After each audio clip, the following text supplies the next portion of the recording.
Hello વિદ્યાર્થી મિત્રો, કેમ છો તમે બધા? આશા રાખું છું કે તમે બધા જ મજામાં હશો અને ખૂબ જ સરસ હશો. અને હું સંકેત સર ફરી એક વખત આજના વિડીયો લેક્ચરમાં આપણી યુટ્યુબ ચેનલ ઉપર આપ સૌનું હાર્દિક સ્વાગત કરું છું.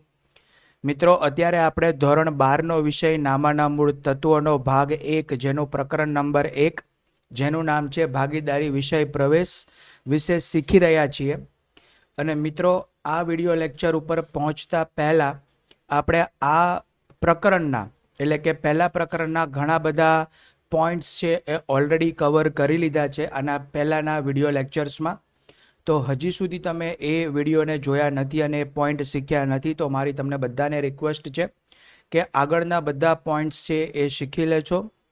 દરેકે દરેક વિડીયોને એના જે ટોપિક છે એ પ્રમાણે મેં ભાગ નંબર આપેલા જ છે, રાઈટ. તો ભાગ 1, 2, 3, 4 એ રીતે તમારે બધા સ્ટેપ બાય સ્ટેપ વિડીયો જોવાના છે, કારણ કે હંમેશા સ્ટેપ વાઇઝ તમે લર્ન કરશો તો તમને કોન્સેપ્ટ શીખવાની ખૂબ મજા પડશે અને તમને સમજમાં બી આવશે, રાઈટ.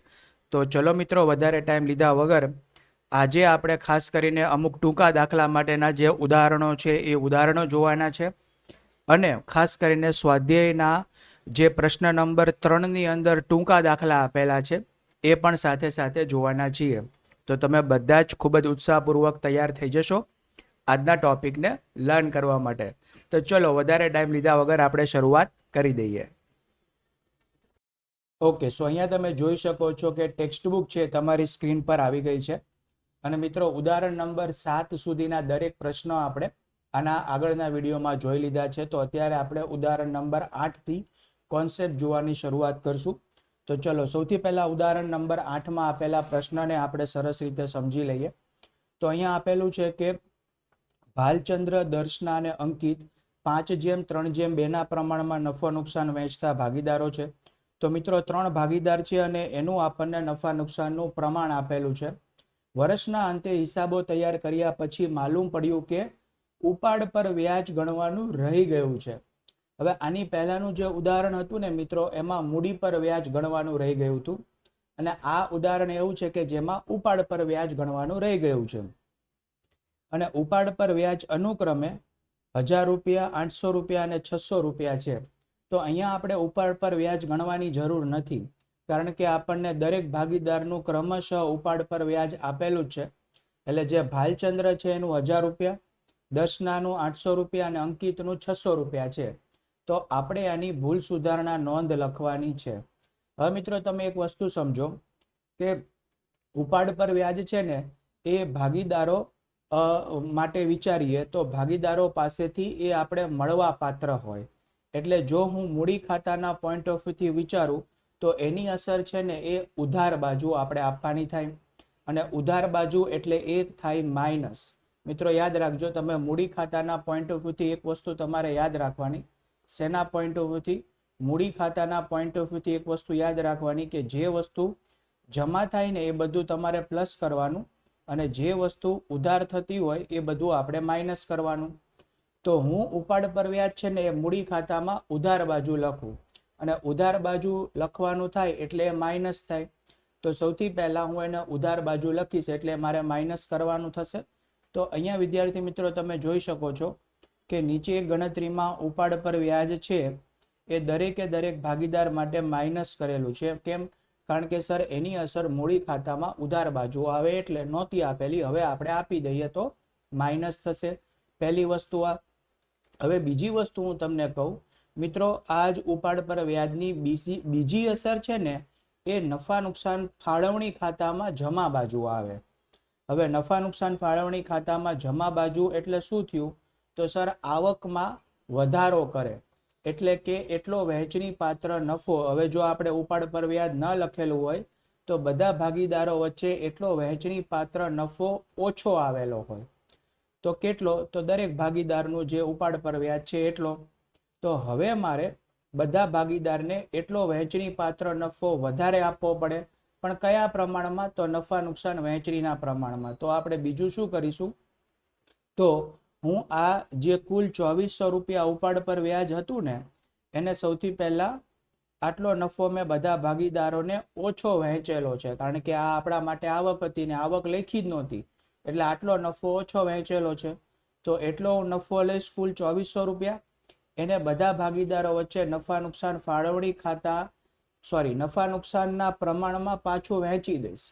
તો 2400 રૂપિયાને હું જો 5:3:2 ના પ્રમાણમાં વહેંચું તો ભાલચંદ્રને 1200 રૂપિયા આવે, દર્શનાને 720 આવે અને અંકિતને 480 આવે. પણ મિત્રો આ મેં પ્લસ શું કામ કર્યા છે? કારણ કે આ વહેંચણી પાત્ર નફો મૂડી ખાતામાં જમા બાજુ આવે. રાઈટ? તમારે એ સમજવાનું કે તમે કોઈ એક વસ્તુની અસર આપવાની બાકી રહી ગઈ હોય ને, કોઈ પણ એક વસ્તુની અસર બાકી રહી ગઈ હોય ને, તો એની કુલ 2 અસર થાય. એક તો એની નફા ઉપર અસર થાય અને બીજું ઉપાડ પર વ્યાજ ખુદ અસર થાય. તો પહેલા આપણે લખ્યું ને એ ઉપાડ પર વ્યાજ લખ્યું, અને બીજું શું થયું તો સર એના કારણે જે આપણે નફો ઓછો આપ્યો તો એટલો નફો પણ હવે મારે ભાગીદારો વચ્ચે વહેંચી દેવો પડશે. તો જો અહીંયા લખેલું છે કે આટલો બધા ભાગીદાર વચ્ચે નફામાં વધારો થાય, તો આ બંને જે અસરો આપ્યા પછીની જે કુલ તફાવતની રકમ આવે ને એ આપણે જોવાનું અને એની જ આપણે સીધી અસર આપી દેવાની. તો ભાલચંદ્રના કેસમાં વિચારીએ તો 1200 રૂપિયા એને આપવાના થાય, એટલે કે જમા થાય છે, અને 1000 રૂપિયા ઉધારવાના થાય. તો એની નેટ અસર જે ફાઇનલ અસર આવશે એ શું આવશે તો 200 રૂપિયા જમા. એવી જ રીતે દર્શનાના કેસમાં 80 રૂપિયા ઉધાર અને અંકિતના કેસમાં 120 રૂપિયા ઉધાર થાય છે. તો હવે આ જ રીતે આ જ ઉપરથી આપણે એની ભૂલ સુધારણા નોંધ લખી દેશું. બરાબર છે મિત્રો? મેં તમને પહેલા કીધેલું હતું કે કુલ જમા બરાબર કુલ ઉધાર થઈ જવું જોઈએ.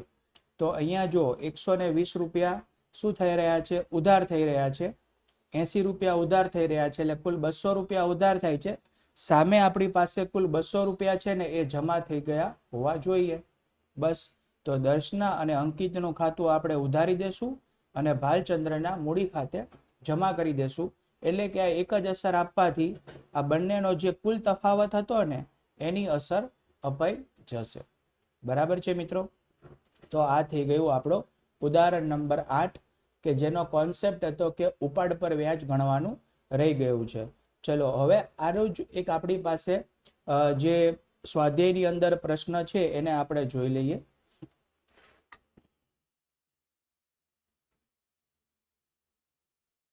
તો સ્વાધ્યાયની અંદર પ્રશ્ન નંબર 3 જે છે એ આપણે સાથે સાથે સોલ્વ કરતા હતા, અને એમાં મિત્રો આપણે પ્રશ્ન નંબર 7 સુધી બધું કમ્પ્લીટ કરી દીધું હતું. તો ચલો હવે આપણે પ્રશ્ન નંબર 8 છે એ જોવાનો છે, અને એ પણ આપણે અત્યારે ઉદાહરણ જોયું એના જેવો જ છે. જો આપેલું છે કે લતા, ગીતા અને પ્રવીણા એક ભાગીદારી પેઢીના ભાગીદાર છે. નફાની વહેંચણી કર્યા પછી માલુમ પડ્યું કે ઉપાડ પર વ્યાજ અનુક્રમે 2700, 1200 અને 1500 ગણવાનું રહી ગયું છે. ભૂલ સુધારણા નોંધ લખો. હવે મિત્રો ઉદાહરણમાં તમને નફા નુકસાનનું પ્રમાણ આપેલું હતું, અને જો અહીંયા તમને નફા નુકસાનનું પ્રમાણ ન આપેલું હોય તો હવે તમને ખબર હોવી જોઈએ કે નફા નુકસાનનું પ્રમાણ ન આપેલું હોય તો દરેક ભાગીદારનું સરખા ભાગે લઈ લેવાનું. તો 3 ભાગીદાર છે એટલે 1:1:1 નફા નુકસાનનું પ્રમાણ થશે. એટલે જેટલું ઉપાડ પર વ્યાજ કુલ ગણવાનું રહી ગયું હોય ને એટલો નફો બી ભાગીદારો વચ્ચે ઓછો વહેંચાણો હોય તો એટલો નફો આપણે બધા ભાગીદારને આપી દેવાનો રહે. તો આપણે કુલ તફાવતની રકમ શોધવા માટે જે રીતે ઉદાહરણમાં ગણતરી કરેલી હતી એવી જ રીતે આપણે અહીંયા સરસ મજાની ગણતરી માટેનું ટેબલ બનાવીને એની ગણતરી કરીએ. તો મિત્રો હું ટેબલ બનાવી નાખું છું, તમે પણ તમારી ક્લાસવર્કની અંદર સરસ ટેબલ બનાવી નાખો. ઓકે, સો અહીંયા તમે જોઈ શકો છો કે આપણે જરૂરી જે ખાતા છે એટલે કે ટેબલ છે બનાવી લીધા છે. હવે આપણે દરેકને નામ આપી દઈએ. તો સૌથી પહેલા આ જે કોષ્ટક છે એની અંદર આપણે તફાવતની રકમ જે આવે છે એ શોધવાની છે. તો અહીંયા નામ આપી દઈશ. અહીંયા આપણે લખીશું વિગતો. હવે દરેકે દરેક કોલમને એક ભાગીદારનું નામ આપી દઈએ. તો અહીંયા આવશે, અહીંયા આપણે ગણતરી કરીશું લતા માટે, ત્યારબાદ ગીતા માટે, અને ત્યારબાદ પ્રવીણા માટે, અને અહીંયા મિત્રો આપણે ફાઇન કરીશું કુલ રકમ રૂપિયા. હવે આપણને પ્રશ્નમાં આપેલું છે કે ઉપાડ પર વ્યાજ ગણવાનું રહી ગયું છે. તો હું સૌથી પહેલા એ વિચારીશ કે ઉપાડ પર વ્યાજ જો આપણે ગણેલું હોત તો એની 2 અસર ક્યાં આપેલી હોત? તો પહેલી અસર એની આપણે આપવાની થાય મૂડી ખાતામાં ઉધાર બાજુ, અને મૂડી કે ચાલુ ખાતામાં ઉધાર બાજુ, અને મૂડી કે ચાલુ ખાતામાં ઉધાર બાજુ જે આવે એને આપણે માઇનસ કરીએ. બરાબર છે. તો અહીંયા હું લખીશ સૌથી પહેલા ઉપાડ પર વ્યાજ,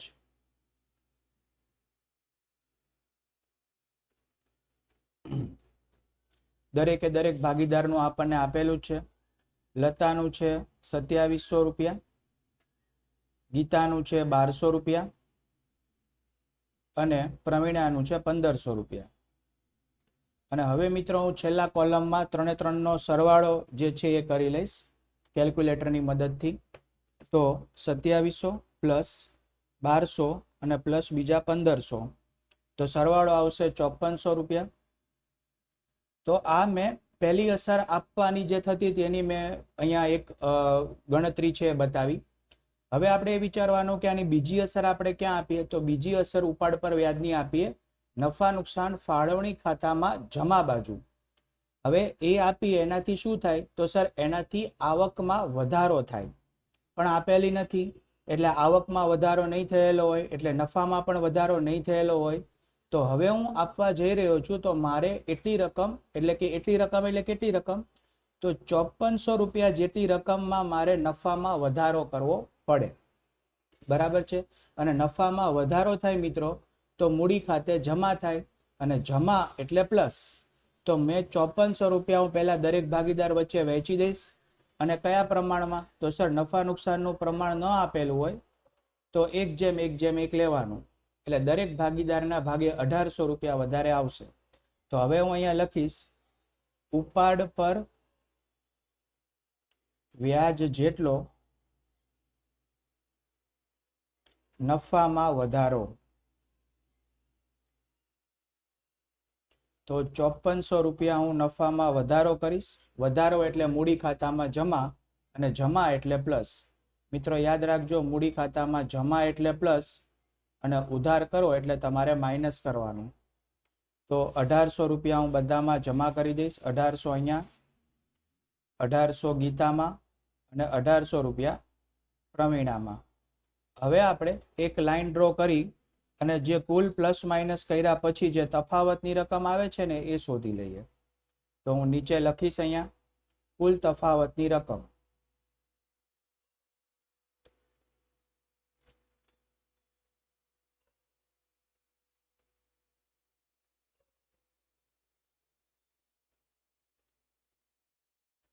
તો 2700 માઇનસ છે અને 1800 હું પ્લસ કરીશ મિત્રો, તો મને મળશે -900, અને માઇનસ આવે એટલે લખવાનું ઉધાર. પછી અહીંયા મળશે +600, પ્લસ આવે એટલે લખવાનું જમા, અને અહીંયા મને મળશે +300. +300 એટલે પાછું થઈ જશે જમા, અને અહીંયા તો આપણે નેટ ઇફેક્ટ આપવાની હતી એટલે અહીંયા 0 થઈ જશે. તો હવે મિત્રો અહીંથી તમને ખ્યાલ આવી જાય કે કયા ભાગીદારના મૂડી ખાતા ઉધાર કે જમા થશે. બરાબર. તો એના માટે જો નીચે આપણે અસર આપવા માટે ભૂલ સુધારણા નોંધ છે એનું એક પત્રક બનાવેલું જ છે, તો એની અંદર આપણે અસર આપી દઈએ. પણ પહેલા એને શીર્ષક આપી દેશું સરસ મજાનું, જે થશે ભૂલ સુધારણા નોંધ.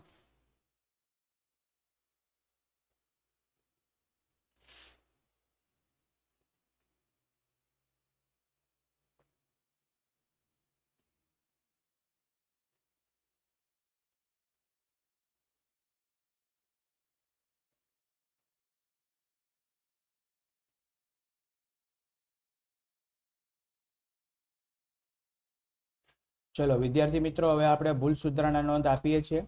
તો સૌથી પહેલા જે પહેલો ભાગીદાર છે લતા, એનું ખાતું આપણે ઉધાર કરવાનું છે. તો અહીંયા હું લખીશ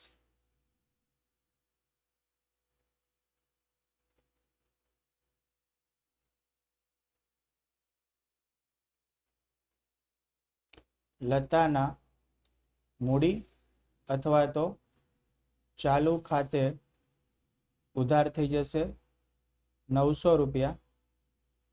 તે બીજા ભાગીદારનું નામ છે પ્રવીણા, ગીતા અને પછી પ્રવીણા.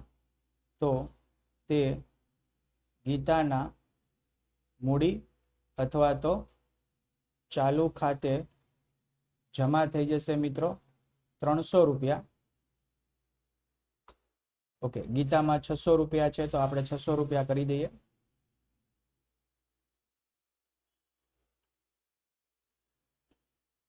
અને છેલ્લો ભાગીદાર છે પ્રવીણા, તો તે પ્રવીણાના મૂડી અથવા તો ચાલુ ખાતે પણ જમા થઈ જશે 300 રૂપિયા. જેટલા ઉધાર છે એટલા જમા થઈ જવા જોઈએ. બાબત જે ઉપાડ પર વ્યાજ ગણવાનું રહી જતા તેની ભૂલ સુધારણા નોંધ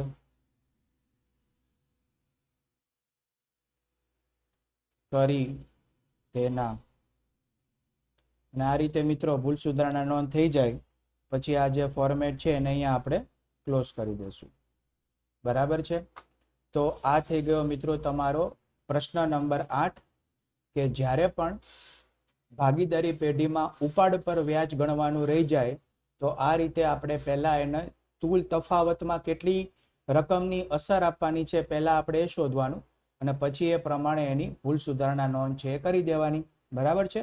રેડી. અપેક્ષા રાખું છું કે મિત્રો તમને સરસ રીતે આ સમજાઈ ગયું હશે. તો ચલો મિત્રો હવે આપણે આગળ વધીએ. આગળના જે ઉદાહરણ હતા એને એક વખત જોઈ લઈએ.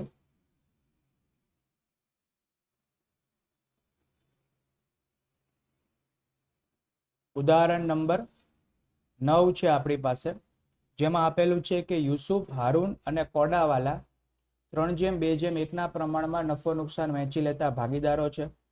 તો મિત્રો સૌ પ્રથમ લાઈનમાં આપણને ભાગીદારના નામ અને એમનું નફા નુકસાનનું પ્રમાણ આપેલું છે.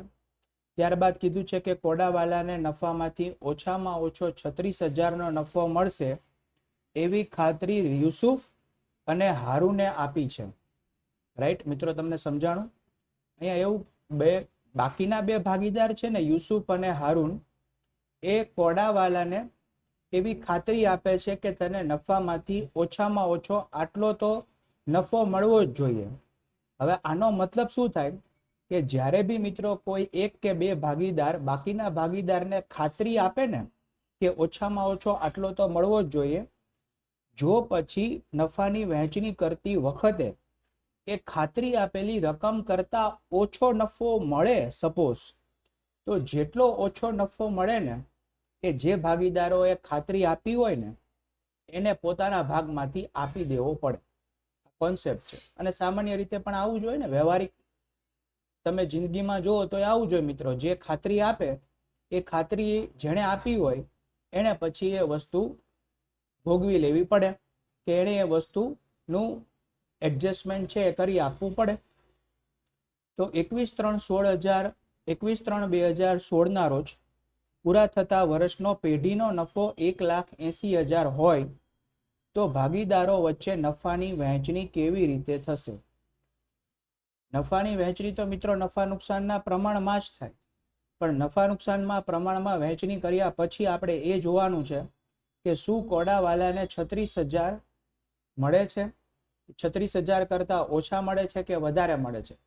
વધારે મળે તો પ્રશ્ન જ નથી, કારણ કે ખાતરી ઓછામાં ઓછા 36,000ની આપવામાં આવી હતી.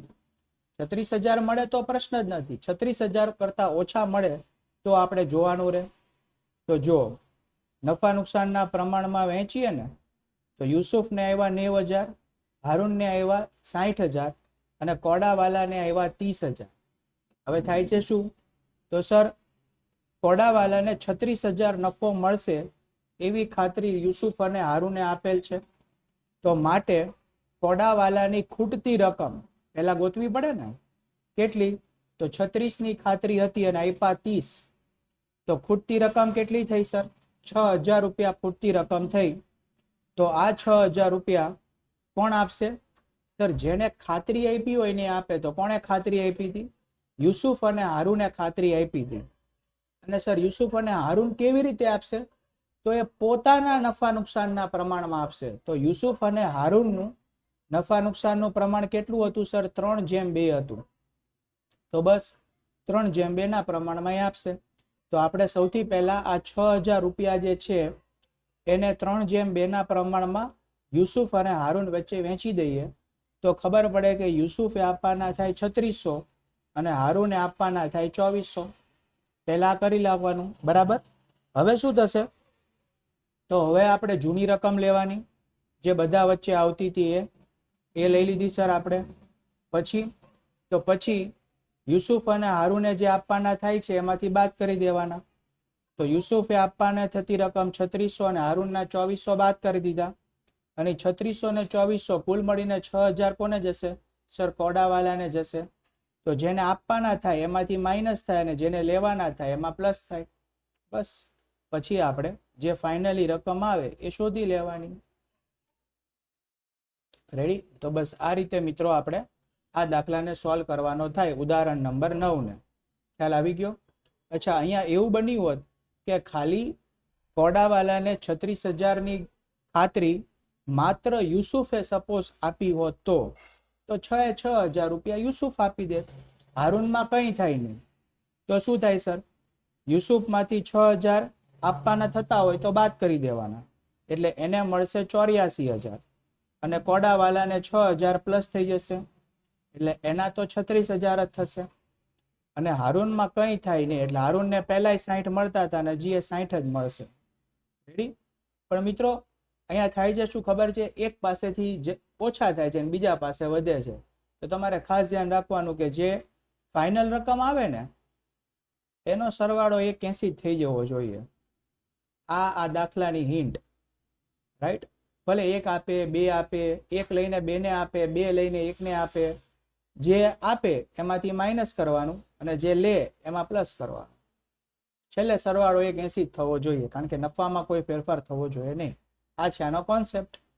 બરાબર સમજાઈ ગયું? ચલો હવે જો તમને સમજાઈ ગયું હોય મિત્રો તો આપણે સ્વાધ્યાયમાંથી એક દાખલો લઈએ છીએ, પણ તમને સમજાઈ ગયું હોય તો વિડીયોને પોસ્ટ કરીને જાતે ગણતરી કરી નાખો અને પછી હું તો તમને કરાવવાનો જ છું. રેડી? ઓકે, તો આપણે સ્વાધ્યાય ઉપર આવી ગયા છીએ. પ્રશ્ન નંબર 3 નો 9 નંબર. સૌથી પહેલા પ્રશ્નને સરસ રીતે સમજી લઈએ. મુકેશ, ધવલ અને વિનોદ એક પેઢીના ભાગીદારો છે. તેઓની મૂડીનું પ્રમાણ 4:2:3 છે. મિત્રો મોટા ભાગના વિદ્યાર્થીઓને જો કોઈ વસ્તુમાં દાખલો સહેલો હોવા છતાંય તે એક્ઝામમાં માર્ક કપાતા હોય ને તો એનું સૌથી મોટું કારણ આ છે. આપણને પહેલા નંબરના ચેપ્ટરમાં કન્ફ્યુઝ કરવા માટે થઈને આપણને જરૂર હોય નફા નુકસાનનું પ્રમાણ, આપ્યું હોય મૂડીનું પ્રમાણ.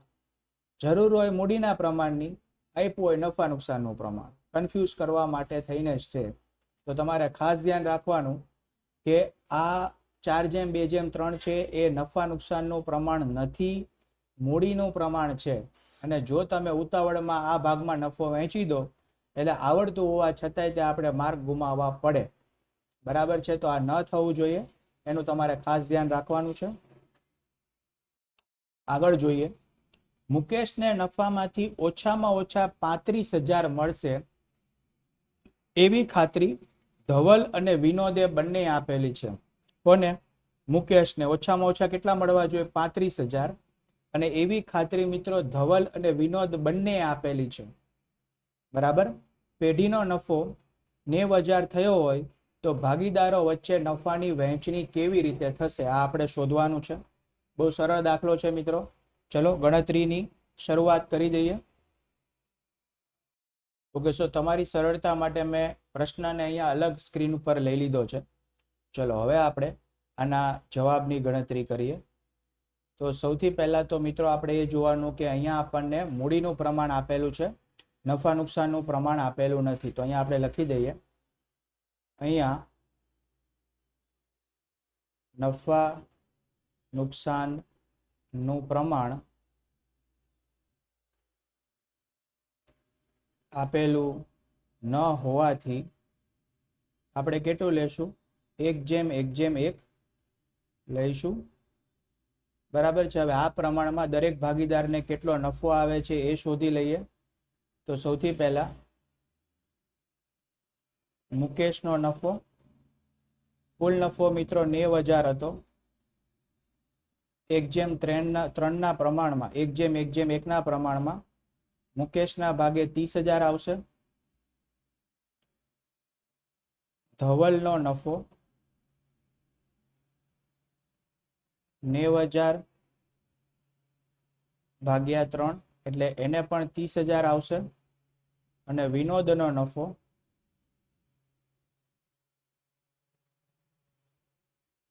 90,000 ભાગ્યા 3 એટલે એને પણ 30,000 આપશે. હવે મુકેશને ઓછામાં ઓછો કેટલું ખાતરી આપવામાં આવી હતી? 35,000. બરાબર. તો આપણે લખીએ અહીં મુકેશને 35,000ની ખાતરી આપવામાં આવેલી હોવાથી ખૂટતી રકમ એ કેટલી થશે મિત્રો? તો ખાતરી 35,000ની હતી અને મળ્યા 30,000 એટલે ખૂટતી રકમ 5,000. બરાબર. કોણે ખાતરી આપી હતી? તો બાકીના બંને ભાગીદારોએ ખાતરી આપી હતી, જેનું નામ છે વિનોદ અને ધવલ. તો ખૂટતી રકમ 5,000 ધવલ અને વિનોદ પોતાના નફા નુકસાન ના પ્રમાણમાં, એટલે કયું થશે? 1:1 ના પ્રમાણમાં આપશે. તો હવે બંને કેટલા આપવાના થશે એ રકમ આપણે શોધી લઈએ મિત્રો. તો સૌથી પહેલા શોધીએ ધવલે આપવાની રકમ. કુલ આપવાના હતા 5,000. બંને સરખા ભાગે આપે તો ધવલે મિત્રો આપવાના થાય 2,500 અને બીજા નંબર ઉપર જે વિનોદે આપવાની રકમ છે એ લઈ લે.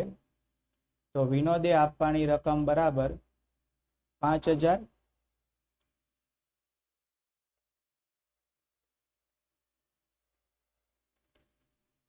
તો એ પણ થઈ જશે 2,500. બરાબર છે. ઓકે, બંનેને આપવાની રકમ આપણને ખ્યાલ આવી ગઈ. બસ હવે આપણે સરસ મજાનું એક નાનું એવું ટેબલ બનાવી અને ગણતરી છે એ બતાવી દઈએ.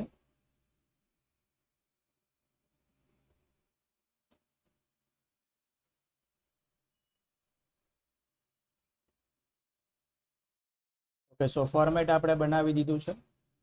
હવે આને નામ આપી દઈએ. અહીંયા આપણે લખીશું જરૂરી વિગતો.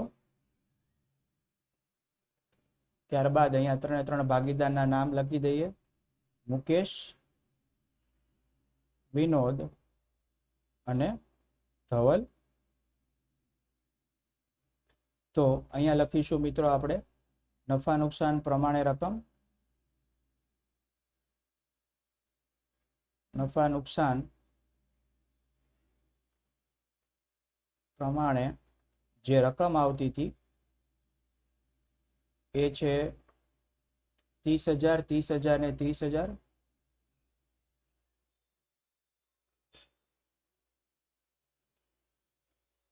અહીંયા તમે એક એક્સ્ટ્રા ખાનું છે એ કુલ રકમ માટે બનાવવા માંગો તો બનાવી શકો છો મિત્રો.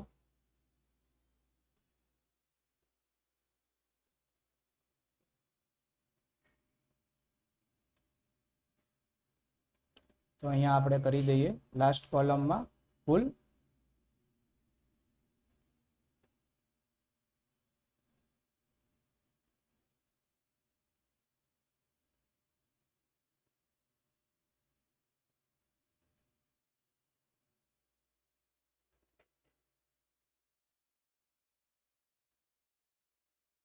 કુલ રકમ છે 90,000 હતી.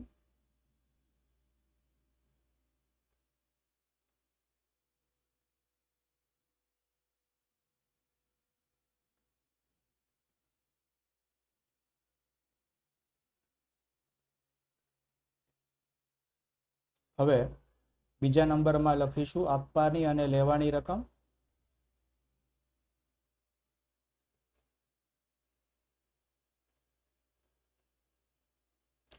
તો મુકેશને મિત્રો 5,000 છે બીજા વધારે મળશે તો એનામાં 5,000 પ્લસ કરી દેશું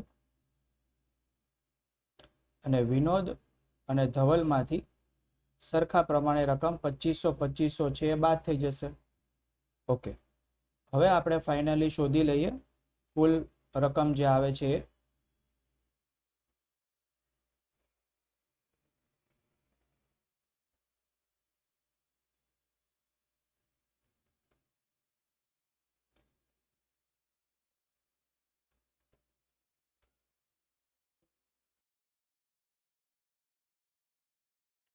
અહીંયા આપણે લખી દઈશું નફાની ખરેખર વહેંચણી, અને એ નફાની ખરેખર વહેંચણી માટે આપણે રકમને પ્લસ માઇનસ કરી દઈશું. તો 30,000 પ્લસ 5,000 થઈ જશે 35,000. વિનોદના ભાગે આવશે 27,500 અને ધવલના ભાગે પણ આવશે 27,500. અને આ રીતે મિત્રો તમે વળી પાછો સરવાળો જો કરો તો રકમ છે સેમ થઈ જતી હોવી જોઈએ. તો રકમ આપણી પાસે સેમ થઈ જાય છે, જે છે 90,000 રૂપિયા. તો જેનાથી આપણને ખબર પડે કે આપણી ગણતરી સાચી છે કે ખોટી છે. બરાબર. તો આ રીતે મિત્રો આપણે પ્રશ્ન નંબર 9 નો કોન્સેપ્ટ સોલ્વ કર્યો, કે જેમાં આપણને આપેલું હતું કે કોઈ ભાગીદાર અથવા વધારે ભાગીદારો જ્યારે બીજા ભાગીદારને ખાતરી આપે તો જેણે ખાતરી આપેલી હોય એમાંથી એટલો નફો એના પ્રમાણમાં માઇનસ કરી દેવાનો, અને જેને મળવાપાત્ર રકમ હોય એમાં પ્લસ કરી દેવાનો. રાઈટ. તો આ સાથે આપણો પ્રશ્ન નંબર 9 અહીંયા પૂરો થયો. તો ચલો હવે આપણે આગળનું જે ઉદાહરણ આપેલું છે એ જોઈએ. ઉદાહરણ નંબર 10, જેમાં આપેલું છે કે એક પેઢીના ભાગીદાર ગિરીશની ઉપાડની ₹6,000 તથા વહેંચણી પાત્ર નફાની ₹9,000ની અસર આપ્યા બાદની આખરની મૂડી 96,000 છે. બરાબર. મૂડી પર વાર્ષિક 8% લેખે વ્યાજ ગણો. હવે મિત્રો આ પ્રકારના પ્રશ્નનો એક ટર્નિંગ પોઈન્ટ એ છે કે તમને જો યાદ હોય તો તમે 11મા ધોરણમાં જે વાર્ષિક હિસાબોમાં પાકા સરવૈયામાં મૂડી દેવા બાજુ તમે મૂડીનું આખું જે ટેબલ બનાવતા હતા, કોષ્ટક બનાવતા હતા, એમાં તમે શરૂની મૂડીથી લઈને, બરાબર, એમાં તમે શરૂની મૂડી હોય એમાં વધારાની મૂડી, મૂડી પર વ્યાજ, પછી વહેંચણી પાત્ર નફો કે ચોખ્ખો નફો, માઇનસ ઉપાડ, ઉપાડ પર વ્યાજ, અને છેલ્લે તમે આખરની મૂડી શોધતા હતા. રાઈટ. છેલ્લે જે તમને જવાબ મળે બધું પ્લસ માઇનસ કર્યા પછી લાસ્ટમાં જે તમને જવાબ મળે એ શું હતું? તો એ આખરની મૂડી આપણને મળતી હતી. રાઈટ. અને બીજું એ કે જે મૂડી પર વ્યાજ છે ને, મૂડી પર વ્યાજ એ હંમેશા શરૂની મૂડી પર ગણાય. શેના ઉપર ગણાય? શરૂની મૂડી પર ગણાય. હવે આ દાખલામાં એવું છે કે આપણે મૂડી પર વ્યાજ ગણવાનું છે. કેટલા ટકા લેખે? 8% લેખે. પણ તકલીફ એ છે કે આપણને શરૂની મૂડી આપેલી નથી. રાઈટ. અને જો મારે મૂડી પર વ્યાજ ગણવું હોય તો મારી પાસે શરૂની મૂડી હોવી જોઈએ. રાઈટ. એ તો નથી આપેલી, પણ એ ના બેઝ માટે આપણને આખરની મૂડી આપેલી છે. તો હવે અત્યાર સુધી થતું હતું શું મિત્રો, કે આપણે શરૂની મૂડી ઉપરથી આખરની મૂડી શોધતા હતા, પણ હવે આપણે આખરની મૂડી ઉપરથી શરૂની મૂડી શોધવી પડશે. કારણ કે મારે ગણવાનું છે મૂડી પર વ્યાજ, અને મૂડી પર વ્યાજ છે શેના ઉપર આધારિત છે સર? શરૂની મૂડી પર આધારિત છે. તો મારે આખરની મૂડી ઉપરથી શરૂઆતની મૂડી જો શોધવી હોય, એટલે હું જે પ્રોસેસ છે આખી રિવર્સ કરતો હોય, તો સિમ્પલ વસ્તુ એ છે કે જે પ્લસ થતું હોય એ માઇનસ થઈ જાય, અને માઇનસ થતું હોય એ પ્લસ થઈ જાય. રાઈટ. જો તમને 11મા ધોરણનું એક કોષ્ટક યાદ હશે મિત્રો, તો તમારા માટે એકદમ ઈઝી છે. રાઈટ. તો હવે આપણે આખરની મૂડી ઉપરથી શરૂની મૂડી શોધવાના છીએ. તો જો સૌથી પહેલા આખરની મૂડી લીધી 96,000. બરાબર. બીજું પ્રશ્નમાં શું આપેલું છે? ઉપાડ આપેલો છે. હવે યાદ કરો તો મિત્રો, ઉપાડ તમે જે મેઇન ટેબલ હતું એમાં શું કરતા હતા? તો સર એ વખતે આપણે એને માઇનસ કરતા હતા. તો અહીંયા ઊંધું, અહીંયા આપણે એને પ્લસ કરવાનું છે. કેમ? કારણ કે સર અહીંયા આપણે નીચેથી ઉપર જઈએ છીએ. નીચેથી ઉપર જઈએ ને ત્યારે બધી રિવર્સ પ્રોસેસ કરવાની. તો જો ઉપાડ પ્લસ કરેલો છે 6,000 રૂપિયા, એટલે આવ્યા 1,02,000. બરાબર. એ સિવાય સર આપણને વહેંચણી પાત્ર નફો આપેલો છે, તો નફો આપણે પ્લસ કરતા હતા, તો અહીંયા ઊંધું કરવાનું, માઇનસ કરવાનું. નફો માઇનસ થઈ ગયો 9,000. બસ આટલું જ આપેલું છે. જેટલું આપેલું હોય એટલું જ કરવાનું, ન આપેલું હોય નહીં કરવાનું. તો શરૂની મૂડી આપણને 93,000 રૂપિયા મળી ગઈ. તો હવે આ 93,000 ઉપર શરૂની મૂડી મળી ગઈ મિત્રો. બસ તો એના સિમ્પલી જે તમે ટકાવારી આપેલી છે 8% કરી નાખો એટલે તમને મૂડી પર વ્યાજ મળી જશે. બરાબર, તો આ હતો મિત્રો આપણો મૂડી પર વ્યાજનો એક સરસ મજાનો સિમ્પલ દાખલો. ઉદાહરણ નંબર 11 પણ સાથે જ જોઈ લઈએ આપણે. ઉદાહરણ નંબર 11 માં એવું કીધું છે કે જેનેટ, અક્ષરા અને સપના સરખા ભાગીદારોના ભાગીદારો છે. સરખા ભાગીદારો એટલે શું? તો ત્રણેયનું ભાગીદારીનું જે પ્રમાણ છે ને એ 1:1:1 થશે. તેમની કુલ મૂડી 3 લાખની છે. તેમની મૂડીનું પ્રમાણ 2:3:5 છે. પેઢી મૂડી પર વાર્ષિક 6% લેખે વ્યાજ ચૂકવે છે. બરાબર, ભાગીદાર અક્ષરાને મૂડીના વ્યાજ સહિત 45,400 મળ્યા છે. હવે મિત્રો અહીંયા જે વર્ડ આ એક ઉપયોગ કરેલો છે ને સહિત, મૂડી પર વ્યાજ સહિત, એટલે સહિત એટલે શું? તો ભાગીદારને સામાન્ય રીતે બે વસ્તુ મળે. એક મળે નફો અને બીજું મળે મૂડી પર વ્યાજ. બરાબર, તો આ બે વસ્તુનો જે સહિત એટલે આ બે વસ્તુનો સરવાળો આપણને આપેલો છે 45,400 રૂપિયા. કોનો? તો ભાગીદાર અક્ષરાનો. તમને આટલી વસ્તુ પહેલા પ્રશ્ન જોઈને સમજાઈ જવી જોઈએ. ભાગીદાર અક્ષરાનો નફો અને મૂડી પર વ્યાજ બે ભેગું થઈને કેટલા આવે છે? 45,400 આવે છે. બરાબર, તો આપણે ભાગીદાર જેનેટ અને સપનાને મૂડીના વ્યાજ સહિત કેટલા રૂપિયા મળે ને એ શોધવાનું છે. તો આપણે અક્ષરાનું આપેલું છે અને એ જ ઉપરથી આપણે બીજા જે ભાગીદાર છે જેનું નામ છે જેનેટ અને સપના, આ બંનેની કુલ રકમ એટલે શું સર? તો નફો અને મૂડી પર વ્યાજ બે પ્લસ કરીને જે આવે ને એ કુલ રકમ આપણે શોધવાની છે. બરાબર, તો મિત્રો મગજનો ઉપયોગ કરો. કેવી રીતે કરશો? આ દાખલામાં એક હિન્ટ છે અને એ હિન્ટ એ છે કે તમને શરૂઆતમાં જ કીધેલું હતું કે ત્રણેય ભાગીદારોના નફા નુકસાનનું પ્રમાણ કેવું છે સર? સરખું છે. અચ્છા, તો એનો મતલબ એમ થયો કે અક્ષરાને જેટલો નફો મળતો હશે ને એટલો જ નફો જેનેટ અને સપનાને પણ મળતો હશે. બરાબર, તો આપણને નફો, તો સર નફો તો નથી આપેલો, પણ આપણને એટલી ખબર પડી ગઈ કે જે નફો અક્ષરાનો છે, બરાબર, એ જ નફો જેનેટ અને સપનાનો પણ હશે. એટલે ત્રણેયનો સરખો હશે. એટલે જો મને અક્ષરાનો નફો કોઈ રીતે મળી જાય ને તો મને જેનેટ અને સપનાનો પણ નફો મળી જાય. પણ સર અક્ષરાનો નફો શોધશું કેવી રીતે? તો જે આ કુલ રકમ છે ને 45,400, એમાં નફો અને મૂડી પર વ્યાજ બે છે. જો બે માંથી મને એક મળે એટલે કાં તો મને નફો મળે તો મને મૂડી પર વ્યાજ પણ મળી જાય, અને જો મૂડી પર વ્યાજ મળે તો નફો પણ મળી જાય. તો નફો આપેલો નથી, પણ ખાલી એટલું કીધું છે કે ત્રણેય ભાગીદારોનો સરખો છે. તો ચલો મૂડી પર વ્યાજ જોઈએ. તો મૂડી પર વ્યાજ મિત્રો મળી જશે. કેવી રીતે? તો જો આપણને કુલ મૂડી આપેલી છે 3 લાખ અને મૂડીનું પ્રમાણ પણ આપેલું છે 2:3:5. તો આ ઉપરથી હું દરેક ભાગીદારની પહેલા મૂડી શોધી શકું મિત્રો. 3 લાખને હું જો 2:3:5 ના પ્રમાણમાં વહેંચી દઉં, 2:3:5 ના પ્રમાણમાં વહેંચી દઉં, બરાબર, તો મને જેનિટની મૂડી, અક્ષરા અને સપનાની મૂડી વિશે ખબર પડી જાય. હવે દરેક ભાગીદારની જો મૂડી વિશે ખબર પડી જાય તો મૂડી પર વ્યાજ 6% છે. તો એના ઉપરથી મને 60,000ના 6%, 90,000ના 6% અને 1,50,000ના 6%, એટલે મૂડી પર વ્યાજ પણ ખબર પડી જાય. અચ્છા સર, મૂડી પર વ્યાજ મળી ગયું, બસ તો શું હોય? મૂડી પર વ્યાજ મળી ગયું તો સર હવે નફો પણ મળી જશે. કેમ?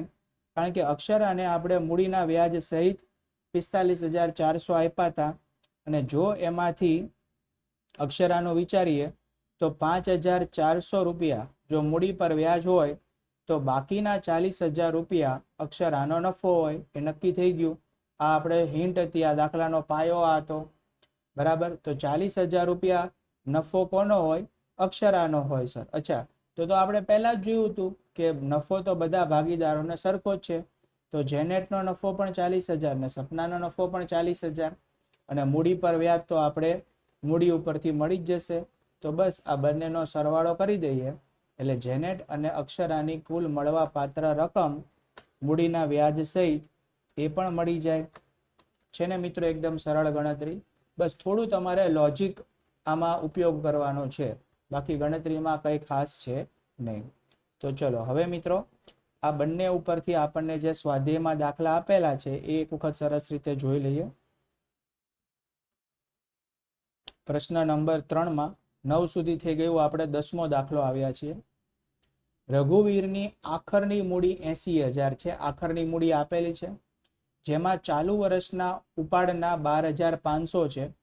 ઉપાડ આપેલો છે અને નફો આપેલો છે 17,800. તો શરૂની મૂડી પર વાર્ષિક 6%ના દરે વ્યાજ કેટલું થાય ને એ આપણે શોધવાનું છે. તો ચલો મિત્રો ગણતરી કરીએ આપણે હવે. ઓકે, સો અહીંયા પ્રશ્ન છે તમારી સ્ક્રીન પર આવી ગયો છે. બરાબર. હવે સૌથી પહેલા આપણે જે ટેબલ યાદ હતું એ પ્રમાણે આપણે એનું સૂત્ર લખી દઈએ. તો સૂત્ર મિત્રો કંઈક આવી રીતે આવશે કે જો મારી પાસે શરૂની મૂડી હોય તો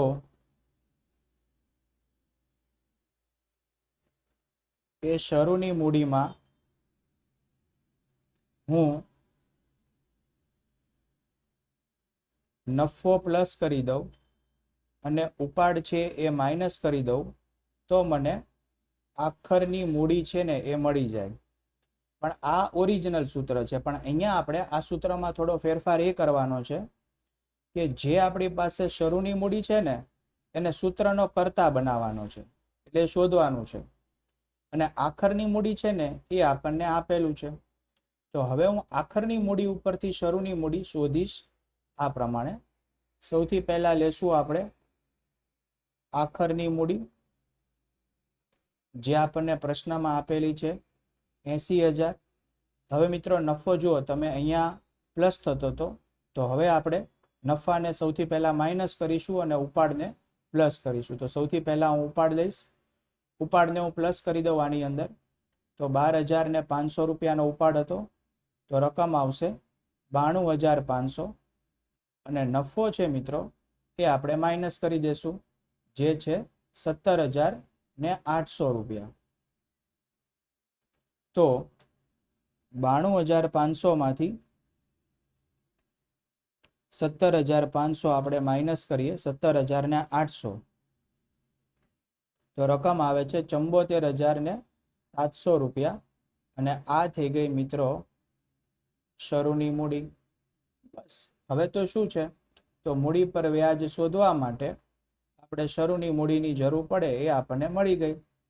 તો 74,700ના 6% લેખે કરીશું, ગુણ્યા 6%, તો 4482 રૂપિયા છે એ મૂડી પર વ્યાજ આવશે. આ થઈ ગયો મિત્રો આપણો જવાબ પ્રશ્ન નંબર 10 માટે. એકદમ સરળ દાખલો હતો. ચલો હવે આગળ વધીએ. ત્યારબાદનો જે પ્રશ્ન છે 11 નંબરનો, એ પણ આપણે સાથે લઈ લઈએ. તો 11 નંબરના પ્રશ્નમાં આપણને આપેલું છે કે A, B અને C ત્રણેય સરખા ભાગેના ભાગીદારો છે, એટલે કે પોતાનો નફો કે નુકસાન સરખા પ્રમાણમાં વહેંચે છે, એટલે કે 1:1:1 એ લોકોનું પ્રમાણ થશે. ત્યારબાદ બીજું આપણને આપેલું છે કે કુલ મૂડી 4,50,000 છે અને મૂડીનું પ્રમાણ 1:3:2 છે. પેઢી મૂડી પર વાર્ષિક 9%ના દરે વ્યાજ ચૂકવે છે.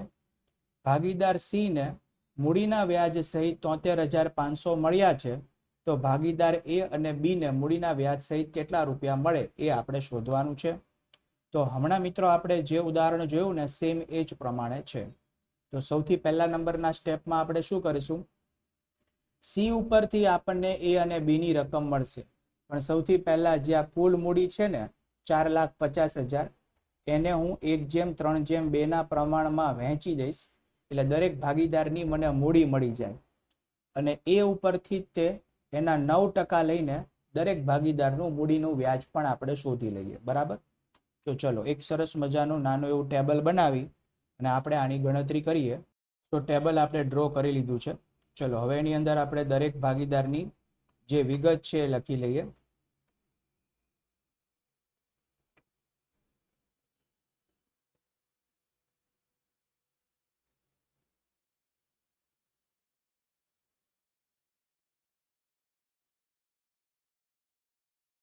તો સૌથી પહેલા મૂડીને આપણે વહેંચી દેશું.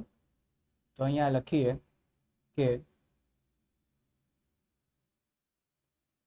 મૂડીનું પ્રમાણ અને એ છે 1:3:2.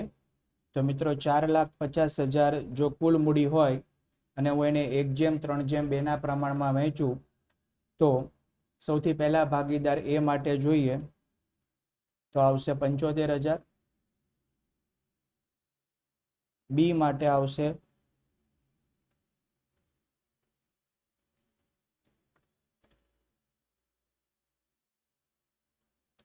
2,25,000 અને ભાગીદાર સી ને આવશે 1,50,000. તો દરેકે દરેક ભાગીદારોની મૂડી કેટલી છે એ આપણને મળી ગઈ. હવે મિત્રો બીજા નંબર ઉપર આપણે ગણતરી કરવાની રહે મૂડી પર વ્યાજની. આને આપણે ગણતરીમાં ધ્યાનમાં નથી લેવાની, ખાલી મૂડી પર વ્યાજ માટે થઈને આપણને જરૂર હતી એટલે દરેક ભાગીદારની આપણે મૂડીને પ્રમાણ છે શોધી લીધું. હવે આપણે લખીશું મૂડી પર વ્યાજ અને એ કેટલું છે તો એ 9% છે. તો સૌથી પહેલા 75,000 ના 9% કરીએ તો આવશે 6,750. ત્યારબાદ 2,25,000 ના 9% 20,250 અને 1,50,000 ના 9% 13,500. રેડી? ચલો આપણને રકમ મળી ગઈ. હવે મિત્રો આપણે જે એક ભાગીદારનું સીનું આપેલું છે કે એને મૂડીના વ્યાજ સહિત 73,500 મળ્યા છે. તો પહેલા આપણે એ લખી લઈએ. આમ તો મૂડી પર વ્યાજ અને નફો આ બંને વસ્તુને તમે પ્લસ કરો ને એટલે તમને મળે કુલ મળવા પાત્ર રકમ.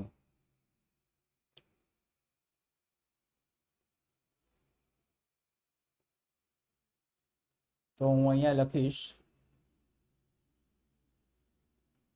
કુલ રકમ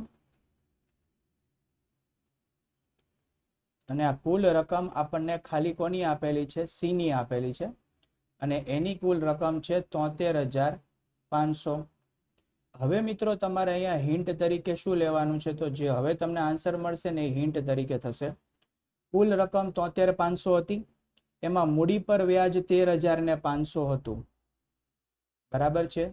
તો બાકીનો નફો કેટલો હોય? તો 73,500 માંથી તમે 13,500 માઇનસ કરી દો એટલે તમને જે નફો છે એ મળશે 60,000 રૂપિયા. અને બસ આ 60,000 રૂપિયા જ આ ક્વેશ્ચનનો ટર્નિંગ પોઈન્ટ હતો મિત્રો. રાઈટ?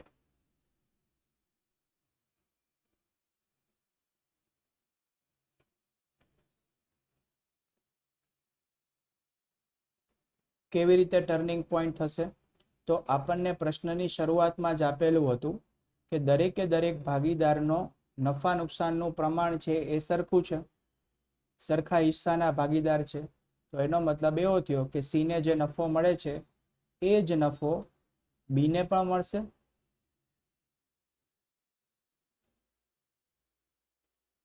અને એ જ નફો એને પણ મળશે. બસ હવે મૂડી પર વ્યાજ અને નફો બંને પ્લસ કરી દઈએ એટલે આપણને એ અને બી ને મળવા પાત્ર રકમ પણ મળી જાય. તો એની રકમ આવશે 66,750 અને બી ની રકમ આવશે 80,250. તો મિત્રો આ થઈ ગયો આપણો જવાબ. આપણે શોધવાનું હતું એ અને બી ને મળવા પાત્ર કુલ રકમ, મૂડીના વ્યાજ સહિત મળવા પાત્ર કુલ રકમ. તો આ થઈ ગયો મિત્રો અહીંયા આપણો જવાબ. બરાબર છે? તો આ સાથે આપણે પ્રશ્ન નંબર 11 અહીંયા કમ્પ્લીટ કર્યો. ઓકે, સો આ પ્રશ્ન નંબર 11 ની સાથે આપણને જે ઉદાહરણો આપેલા હતા અને ટૂંકા દાખલા માટેના જે ઉદાહરણ આપેલા હતા એ તમામ ઉદાહરણો અને જે પ્રશ્ન નંબર 3 ની અંદર જે આપણને 11 દાખલા આપેલા હતા કે જે તમારે બોર્ડની પરીક્ષામાં વિભાગ સી માં મિત્રો જે 3 માર્કના દાખલા આવે છે એમાંથી એક દાખલો તો કમ્પલસરી આ ચેપ્ટરમાંથી આવવાનો જ છે અને એના માટે જે જરૂરી ઉદાહરણો અને બધા સ્વાધ્યાયના પ્રશ્ન જવાબ આપણે અહીંયા કમ્પ્લીટ કર્યા. અપેક્ષા રાખું છું કે મિત્રો તમને બધા જ દાખલાઓ સરસ રીતે સમજાઈ ગયા હશે, પણ છતાંય તે તમને કોઈ ડાઉટ્સ કે ક્વેરીઝ છે તો તમે મને કમેન્ટ કરીને અથવા તો ડિસ્ક્રિપ્શનમાં વોટ્સઅપ નંબર આપેલો છે, તમે મને ડેફિનેટલી પૂછી શકો છો. અહીંયા સુધી આપણે અહીંયા જ હોલ્ડ કરીશું. આગળના લેક્ચરમાં આપણે મળતા રહીશું કે જેમાં આપણે આ ચેપ્ટરના અમુક બાકીના પ્રશ્ન જવાબ છે એ આપણે જોવાના છીએ. પણ અહીંયા મને રજા આપશો. ચલો જલ્દીથી મળીએ નેક્સ્ટ લેક્ચરમાં. Thank you so much all of you.